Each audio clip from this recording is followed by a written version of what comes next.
G'day guys, I'm Ryan Guettler and today I'm going to show you step by step how to do a flare. Yes! That was awesome. Okay, so step one, you need to find out what ramp you're comfortable with. I'm pretty comfortable on a bigger quarter pipe, so to me this is the easiest ramp to do a flare on, but for a lot of people it's a 5 foot, 6 foot mini ramp. For me, I find on a smaller ramp I land more sideways or hit my back wheel and I end up sliding out. I have a hard time of pulling out, so for me bigger quarter pipes just push you out. So to me the bigger ones are the safest ones, but it's whatever you're comfortable with really. Step two would be picking how fast you want to go. You don't want to be going full pelt at a ramp, but also you don't want to go under coping.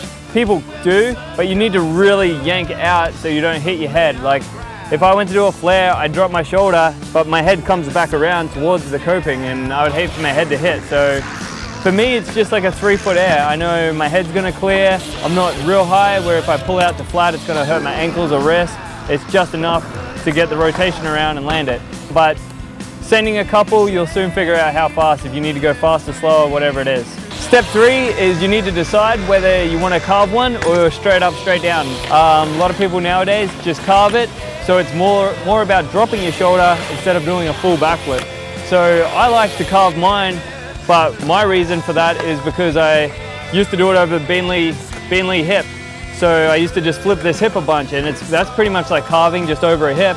So coming into flares from doing it on a hip just made sense to carve one instead of just ripping straight back on a backflip. For me, I air to the right. So what I'm gonna do when I go up the lip is I'm gonna drop my right shoulder. I'll go up the transition with it, feel the coping. You want both wheels to hit the coping. That'll push you out just a little bit further. But my head stays in the ramp the whole time. I see the transition the whole time. I don't see like blue sky and then ramp. I drop it and I'm just watching the ramp the whole time. So I know if I've pulled out to flat or if I'm in close. Landing this trick smoothly is a real hit and miss. It's how long you've been doing it, how many times you try, and it's all trial and error. Like if you do a flare and you're landing dead flat, that just means you don't have to pull so much when you hit the coping. And then if you're not coming around, if your bike's just slamming into it or you're just not making it back into the ramp, you need to pull out harder. To get anything smooth, if you're landing flat to get smooth, then just keep going higher. Like it sounds weird, but like instead of using all that speed to pull out, you need all that speed just to go up. I'll pretty much know when I'm on my way down from the rotation whether I need to put out the landing gear or if I just coming in double wheels already. When I was learning this trick, the problem that I had is I was landing backwards. I didn't have like the air awareness to realize whereabouts I was to finish it and right away going this way. So I guess it's just trial and error of doing it.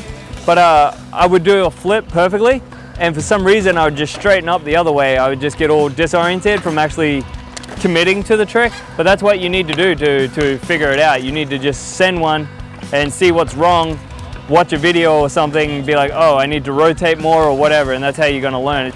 It's not the hardest trick. It's almost like after a while it starts feeling like a 360. So it's pretty basic, but it is a rotation that you need to figure out. Just like any other trick, this one takes time, but when you get it, it's such a fun trick. You can put it in almost anything. It's fun to do variations in this trick, so just get out there, have fun with it, and see you on the road.